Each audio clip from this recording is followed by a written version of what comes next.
إله إلا الله لا إله إلا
Well, I don't read my Bible because I don't think there's a lot of help in it, really.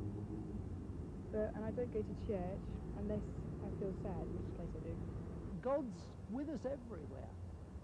When I look at the sky, look at that sky going on to infinity.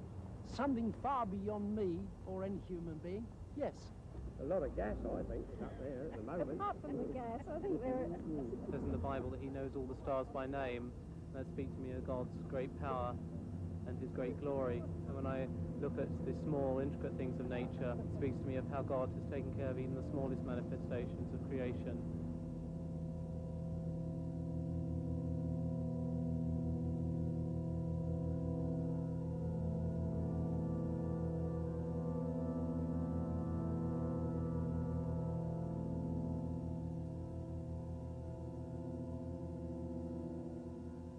Good evening.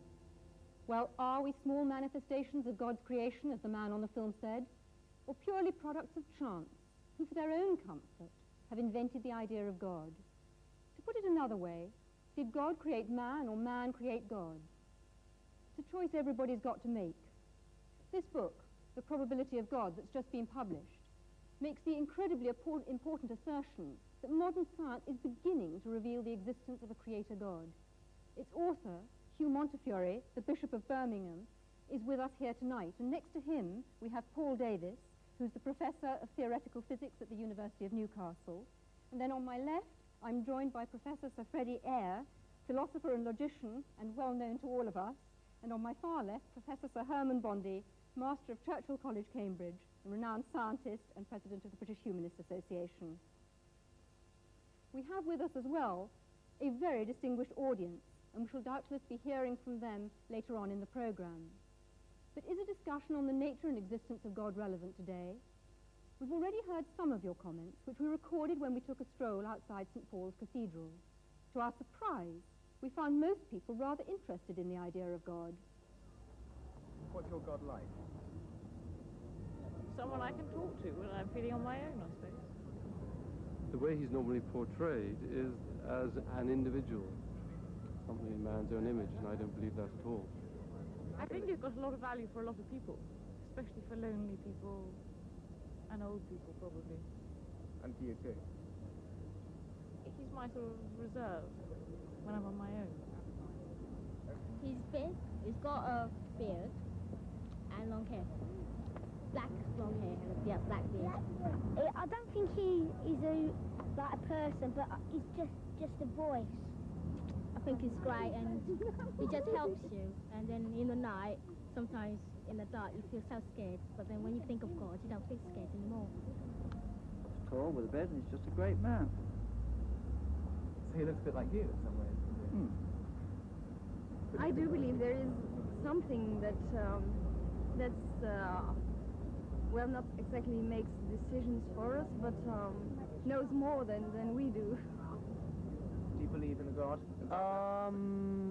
No, only actually from the point of view that I do believe that there is a point beyond which people are unable to comprehend, and when that point is arrived at, then they encapsulate the whole thing in the concept of a God. When I look around at the suffering in this world, then I don't believe there's a God. If there was a God, it wouldn't cause the suffering that there is in this world. Then again, I think of Ethiopia with the Live Aid concert, and maybe there is. To get all people together, to get money together for children, I think, yeah, there is. It's got to be. Well, was our universe created by a God or not? Hugh Montefiore's book says yes, and takes a fresh look at natural theology, which, as far as I understand it, is the argument that says that you can perceive the existence of God directly from the evidence of nature, and that, of course, includes scientific evidence. Hugh Montefiore, couldn't it be argued that you are, in fact, trespassing on other people's patch? Well, yes, you could argue anything, but I don't really see why we shouldn't reflect on what the scientists have said. I think people mix up science with the philosophy of science, that is, its meaning and interpretation. I really think anyone can have a go at that. I certainly have, and will continue to do so. I don't want to prove from the natural sciences that God exists. That I don't think can be done. But I do think we can now see that there's a high probability that this world is not a random occurrence. And that seems to me to say a very great deal. Right. Herman Bondi, what do you actually feel about that? Because do you feel in any sense it's a misuse of science?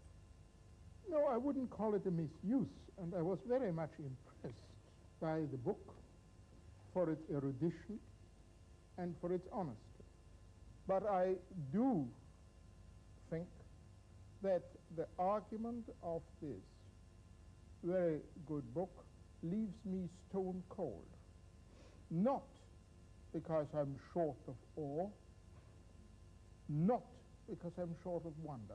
I feel our universe is wonderful and something to be awestruck by. What worries me is that this book will be taken by many people to prove Christianity, or at least to make it probable, or to prove or to make probable some other religion in which there is a revelation which makes people say, I know God's will.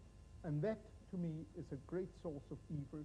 No, well, I must come back here and say that all that you can do from natural theology is show the hunger in men and women's hearts for God's personal self-disclosure, which I believe that he has given us. And although terrible things have been done in the name of religion, I will agree with you.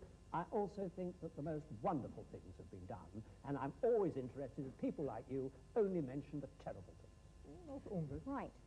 Earlier on, Paul Davis, I described you as Hugh Montefiore's scientific champion, and presumably you've got a considerable amount of sympathy with Hugh. Would you like to explain that a bit further?